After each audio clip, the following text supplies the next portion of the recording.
कहानी की शुरुआत होती है रेमंड नाम के एक बेहद आलसी लड़के से, जो इस वक्त फिशिंग करने के मूड से एक लेक के किनारे आकर बैठा। अभी अभी स्कूल में रेमंड की जमकर बेइज्जती हुई थी और अब वो सबको 4-5 अतरंगी मछलियां पकड़ के दिखाना चाहता था कि वो एकदम नल्ला नहीं है। जब वो लेक के पास अपनी साइकिल पर पहुंचा तो बहुत सारी चिड़िया उसे रास्ता दिखाने लगी, मानो उसे किसी खास जगह तक ले जाना चाहती हूँ। तभी उसे एक बड़ा सा मेंढक दिखा और वो उसे पकड़ने भागा, लेकिन मेंढक झील में कूद गया। अपना कांटा पानी में डालकर वो लेक के किनारे पर ही लेट गया और जोर जोर से बोलते हुए सोचने लगा कि बस कुछ ऐसा हो जाए कि जिंदगी में कुछ ना करना पड़े और सब कुछ मिल जाए जो भी चाहिए हो। उसके इतना कहते ही उसका फिशिंग वाला कांटा अपने आप ही खिंचकर एक अजीब सी चीज में जाकर फंस गया। उसने खींचने की कोशिश की और जब उसने ध्यान से देखा तो एक अजीब सा जीव सामने आया। रेमंड अब पेड़ों के पीछे छुपते छुपाते उसके करीब जाने लगा। वो समझना चाहता था कि ये चीज क्या है। उसने जीव की तरफ पत्थर फेंका तो उसने पत्थर को पकड़ लिया। फिर वो बोलने भी लगा। उसने अपना नाम बेली बताया और कहा कि मैं एक जादुई घिया हूँ। पहले तो रेमंड डर गया, लेकिन फिर उसे दादी की कहानी याद आई। वो अक्सर उसे जादुई घिया की कहानी सुनाया करती थी, जो अपने मालिक की हर एक इच्छा को पूरा कर सकता है, बिल्कुल एक जिन की तरह। तब उसे समझ आ गया कि ये जीव उसे नुकसान नहीं पहुंचाने वाला। बेली ने कहा कि वो रेमंड की हर इच्छा पूरी कर सकता है। रेमंड को इस बात पर यकीन नहीं हुआ। उसने कहा अगर सच में तेरे अंदर पावर है तो एक मछली अपने आप मेरी बाल्टी में आ जाए। रेमंड ने थोड़ा देखा लेकिन कुछ हुआ नहीं, इसीलिए वो वहाँ से निकलने लगा कि ये बकवास कर रहा था। तब बेली ने बताया कि पहले एक शर्त माननी पड़ेगी तुझे। शर्त ये थी कि रेमंड किसी को भी उसके बारे में नहीं बताएगा। अगर लोगों को पता चल गया तो लोग उसे पकड़कर जबरदस्ती अपनी सारी इच्छाएं पूरी करवाने लगेंगे, जिससे उसकी जिंदगी बहुत बेकार हो जाएगी। रेमंड ने वादा किया कि वो इस बात को राज ही रखेगा। इसके बाद बेली ने अपना जादू शुरू किया। झील की सारी मछलियां हवा में तैरने लगी। बेली ने कहा कि जो मर्जी मछली चुन ले और फिर रेमंड की पसंद की मछलियां उसकी बाल्टी में रख दी गई। फिर उसने कहा कि अगर कुछ खाना मिल जाए। बस इतना सुनते ही बेली ने रेमंड की सारी पसंदीदा चीजें जादू से बना दी। वो उसके आसपास घूमने लगी। रेमंड एक एक करके सब कुछ चखने लगा। खाना खाते हुए रेमंड सपने सजाने लगा कि बस अब तो कुछ नहीं करना, जिंदगी भर आराम से एकदम मजे से जीऊंगा मैं। अब रेमंड को थोड़ा और समझने के लिए कहानी वक्त में पीछे जाती है। इस वक्त रेमंड दुनिया को बचाने का सपना देख रहा था। जब पृथ्वी पर एक बहुत बड़ी मुसीबत आ गई तो रेमंड अपनी स्पेसशिप में गया और सबको बचा लिया। लेकिन तभी अचानक उसे अपनी दादी की आवाज सुनाई दी और फिर भाई साहब नींद से जाग गए। उसकी छोटी बहन सोफी भी उसके ऊपर चीख रही थी कि स्कूल के लिए उठना पड़ेगा। अब सोफी ने याद दिलाया कि उनके माँ बाप एयरपोर्ट जा रहे हैं। रेमंड तुरंत उनसे मिलने भागा और अपने माँ बाप से कहा कि ऑल द बेस्ट, ध्यान से जाना। माँ ने कहा कि चलो जाने से पहले तुमसे मिलना तो हुआ, लेकिन पापा ने सख्ती से कहा कि स्कूल के लिए लेट हो जाओगे, जल्दी निकलो। इसके बाद वो स्कूल के लिए निकल गया और रास्ते में अपने दोस्तों से मिला। तब सूजी ने उससे पूछा कि तुमने मैथ्स के टेस्ट की तैयारी की है। रेमंड भाई साहब को तो तब टेस्ट के बारे में याद आया। अब वो बस यही सोच रहा था कि भगवान करे टीचर मुझे बुलाए ही ना, लेकिन क्लास में टीचर ने सबसे पहले उसे ही बोर्ड पर बुलाया। रेमंड ने सच बताया कि मैम मैं तैयारी नहीं कर पाया, मैं अपने मम्मी पापा की मदद कर रहा था, वो जा रहे थे कहीं पे। लेकिन इस बात से टीचर को फर्क नहीं पड़ा। उसने पूरी क्लास के सामने रेमंड को सजा दी ताकि सभी बच्चों को समझ आए कि बिना पढ़े आने का नतीजा क्या होता है। ये पहली बार नहीं था। रेमंड अक्सर पढ़ाई को नजरअंदाजी करता था, इसीलिए उसके नंबर भी कम आते थे। क्लास के बोर्ड पर भी उसके नाम के आगे बस एक स्टार लगा हुआ था, लेकिन रेमंड खुश था कि चलो एक स्टार तो है मेरे पास। वो ज्यादातर समय उल जलूल सपने देखने में बिताता। उसने अपने दोस्तों को अपना साइंस प्रोजेक्ट के लिए बनाया हुआ रॉकेट का डिजाइन दिखाया, लेकिन जॉन ने उसका मजाक उड़ाया और कहा कि ऐसा रॉकेट बनाना बहुत मुश्किल है। ये सुनकर रेमंड उदास हो गया और वहां से चला गया। घर पहुंचकर उसने सुना कि दादी सोफी को एक जादुई घिये की कहानी सुना रही है, जो हर एक इच्छा को पूरी कर सकता है। रेमंड ने ये कहानी न जाने कितनी बार सुनी हुई थी, तो वो इसे नजरअंदाज करके अपने कमरे में चला गया। उसने एक जगह बैठकर होमवर्क करने की बहुत कोशिश की, लेकिन बार बार नींद की झपकी आ जाती। फिर वो मछली पकड़ने उसी लेक पर पहुंच गया जहाँ से कहानी की शुरुआत हुई थी। खैर, बेली का जादू से बनाया हुआ खाना खाने के बाद रेमंड ने आसमान की तरफ देखते हुए कहा, यार मैं हमेशा से उड़ना चाहता था। इतना सुनते ही बेली ने जल्दी से थोड़ा दूर जाकर जादू से एक प्लेन बना दिया और कहा कि मास्टर बैठो इसमें। बेली ने पायलट सीट पर बैठकर प्लेन को उड़ाया और आसमान से अपने शहर का नजारा देखकर रेमंड बहुत खुश हुआ। वो आसमान में पक्षियों के साथ उड़ रहा था। रेमंड की सपनों भरी दुनिया असलियत में बदलने लगी। उसने बेली से कहा कि मुझे स्कूल ले चलो ताकि मैं अपने दोस्तों को पकड़ी हुई मछलियां दिखा सकूं।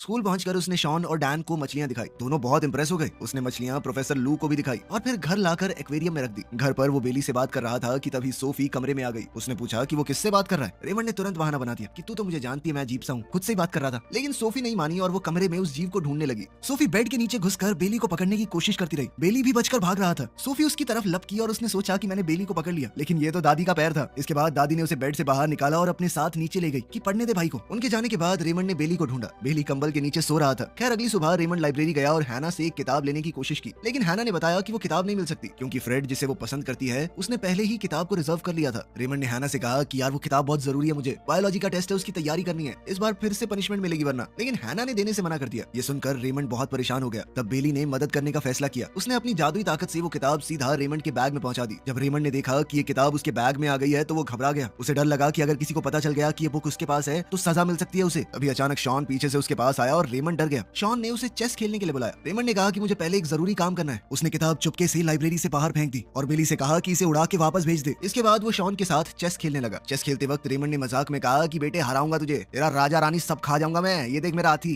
लेकिन बेली को लगा कि वो सच में राजा रानी वो सब खाना चाहता है और उसकी इच्छा पूरी कर दी। अचानक से रेमंड ने सच में चेस के सारे पीस निकल लिए। अब वो तुरंत बाहर भागा ताकि उन्हें निकाल सके। इसी दौरान उसने देखा कि साइंस की किताब हवा में उड़ रही है। वो उसे पकड़ने के लिए पीछे भागा लेकिन पकड़ नहीं पाया। तब बेली ने उड़ने वाली टोपी का इस्तेमाल किया ताकि किताब का पीछा कर सके, लेकिन दोनों सीधे फिटनेस रूम के स्विमिंग पूल में गिर गए। जब रेमंड वहां पहुंचा तो उसने बिना सोचे पानी में छलांग लगा दी और किताब का पीछा करके उसे पकड़ लिया। कोच ने देखा कि रेमंड बहुत तेज तैर रहा है। उसकी रफ्तार देखकर वो बहुत इंप्रेस हुआ। उसने रेमंड को अपनी स्विमिंग टीम में शामिल होने का ऑफर दिया क्योंकि टीम में जगह खाली थी और कुछ हफ्तों बाद कंपटीशन होने वाला है। रेमंड ने तुरंत हाँ कर दी। पूल के पास कपड़े सूखने का इंतजार करते वक्त रेमंड सोचने लगा कि क्या उसकी टीम स्विमिंग चैंपियनशिप जीत पाएगी। बेली ने तुरंत कहा कि जब तक वो साथ में है रेमंड हमेशा जीतेगा। रात को जब रेमंड सो रहा था बेली ने उसका कमरा साफ कर दिया। उसके गंदे कपड़े टोकरी में रख दिए, साफ कपड़े अलमारी में रख दिए और स्कूल का सामान भी ठीक से सेट कर दिया। सब कुछ ठीक करने के बाद बेली आराम करने चला गया। अगली सुबह उसने रेमंड को जल्दी उठा दिया ताकि वो स्कूल के लिए लेट ना हो जाए। जब दादी ने देखा कि रेमंड बिना जगाए नाश्ता कर रहा है तो वो बहुत खुश हुई। उन्हें लगा कि रेमंड सुधरने लगा है। पहली बार रेमंड को स्कूल के लिए जल्दबाजी नहीं करनी पड़ी। उस दिन गर्मी बहुत ज्यादा थी तो बेली को लगा कि कुछ करना पड़ेगा, तो वो खुद ब खुद साइकिल को चलाने लगा ताकि रेमंड बिना पसीना आए स्कूल पहुंच सके। बेली की मदद से धीरे धीरे रेमंड क्लास में अच्छा करने लगा और प्रोफेसर लियू भी उसकी प्रोग्रेस से काफी इंप्रेस हुई। वो एक बेहतर स्टूडेंट बनने लगा। धीरे धीरे टेस्ट के अंदर उसके नंबर भी सुधरने लगे। स्विमिंग प्रैक्टिस में भी बेली ने छुप कर उसकी मदद की। वो पानी के नीचे रहकर रेमंड को तेज तैरने में सहारा देता। जब रेमंड ने रिकॉर्ड टाइम में प्रैक्टिस पूरी कर ली तो कोच को यकीन ही नहीं हुआ। उसने रेमंड की बहुत तारीफ की।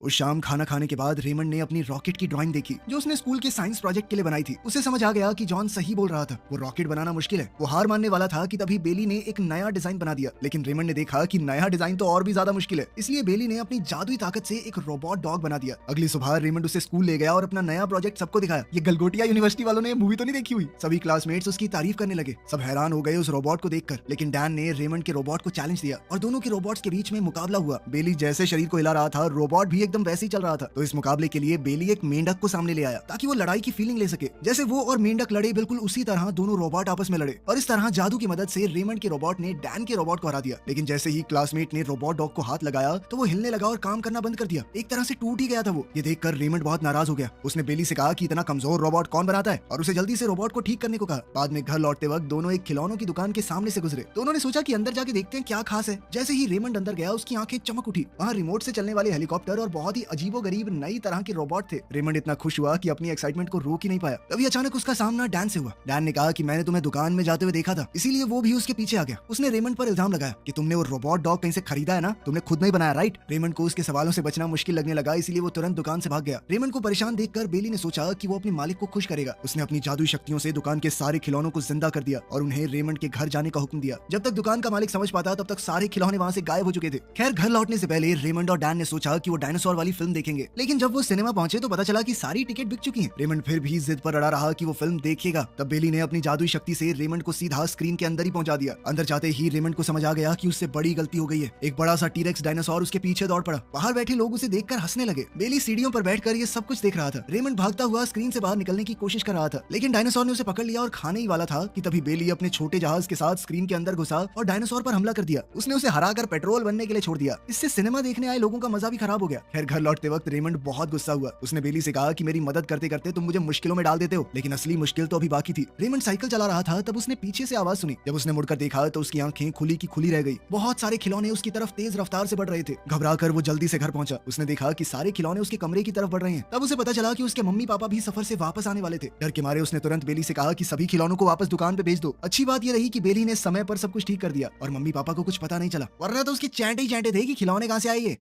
कुछ देर बाद रेमंड के पापा उसके कमरे में आए और उसे ड्राइंग रूम में बुलाया। वहां जाकर रेमंड ने देखा कि उसके लिए एक नई साइकिल रखी है। पापा ने बताया कि स्विमिंग टीम में शामिल होने की खुशी में ये इनाम है। रेमंड बहुत खुश हुआ। उसे नहीं पता था कि उसके पापा उसके इस फैसले से इतने खुश होंगे, लेकिन रेमंड को खुश देखकर बेली उदास हो गया। उसे लगा कि मालिक को बाकी सब खुश कर रहे हैं, मैं नहीं कर पा रहा। इसीलिए वो रात भर जाकर रेमंड के मैथ्स के एग्जाम की तैयारी करने लगा ताकि अगले दिन उसे अच्छे नंबर मिल पाए। सुबह जब बेली उसे जगाने लगा तो देखा कि रेमंड खुद ही उठ चुका है। रेमंड ने बताया कि वो एग्जाम देने के लिए एक्साइटेड है, क्योंकि अगर वो मेहनत करके ए ग्रेड ले आया तो मम्मी पापा बहुत खुश हो जाएंगे। जब क्लास में प्रोफेसर लू ने एग्जाम के क्वेश्चन पेपर बांटे तो सब बच्चे तुरंत लिखने लगे, लेकिन रेमंड चुपचाप बैठा रहा। उसे लग रहा था कि शायद ऊपर से जवाब गिर जाएंगे। बाहर पेड़ पर छुपा हुआ बेली खिड़की से क्वेश्चन देखकर मदद करने की कोशिश कर रहा था, लेकिन वो समय रहते कुछ नहीं कर पाया और रेमंड की आंसर शीट खाली ही रही। समय खत्म होने लगा तो रेमंड घबरा गया। तब उसने देखा कि सूजी लगभग सारे क्वेश्चन कर चुकी है। बेली ने जादुई शक्ति से सूजी के जवाब रेमंड की कॉपी पर पहुंचा दिए और सूजी की शीट खाली हो गई। जब सूजी ने अपनी खाली कॉपी दी तो प्रोफेसर लू को शक हुआ। फिर जब उन्होंने रेमंड की कॉपी देखी तो उस पर सूजी का नाम लिखा हुआ था, क्योंकि आंसर्स के साथ साथ नाम भी कॉपी हो गया। तब सच सबके सामने आ गया। सूजी अपने दोस्त से बहुत ज्यादा नाराज हो गई, क्योंकि उसने उसकी मेहनत चुराने की कोशिश की थी। इससे पहले कि टीचर रेमंड को पनिशमेंट देती, वो वहाँ से भागकर सीधा तालाब की तरफ चला गया। थोड़ी देर बाद बेली वहाँ पहुंचा। रेमंड ने गुस्से में कहा कि सारी गलती तुम्हारी है। उसने गुस्से में कहा कि तुझे पका के खा जाऊंगा मैं घिया। बेली ने उसकी बात मान ली और खुद को ही सजा देने लगा। वो अपने आप आग में बदल गया, लेकिन जैसे ही वो रेमंड के हाथ तक पहुंचा तो उसका हाथ बुरी तरह जल गया। ये देखकर रेमंड को समझ आया कि ये घिया पागल है, हर बार इसकी मदद नहीं लेनी चाहिए। अब रेमंड उस जादुई घिया से बहुत ज्यादा गुस्सा था। उसने चीख कर कहा कि तू एक राक्षस है, जल्दी से यहाँ से चला जा, मुझे तेरा मुंह नहीं देखना। उसी पल बेली का रूप बदलने लगा। धीरे धीरे वो सच में एक डरावने राक्षस में बदल गया। तब उस जादुई घिया ने सच बताया। उसने कहा कि मैं वैसा ही बन जाता हूँ जैसी भावनाएं मेरे मालिक के दिल में होती हैं। अगर रेमंड के मन में गुस्सैले बुरे विचार आएंगे तो उसका रूप भी बदल जाएगा। इतना कहकर वो उस डरावने रूप में रेमंड का पीछा करने लगा। रेमंड डर गया और जोर से बोला कि वो तुरंत चला जाए। जैसे ही उसने ये कहा, बेली फिर से अपने पुराने शांत रूप में आ गया। वो रेमंड से माफी मांगने लगा। उसने कहा कि मुझे एक और मौका दे दो, लेकिन रेमंड अब उस जादुई घिया से तंग आ चुका था। उसने उसे उठाया और वापस उसी तालाब में फेंक दिया जहाँ वो उसे पहली बार मिला था।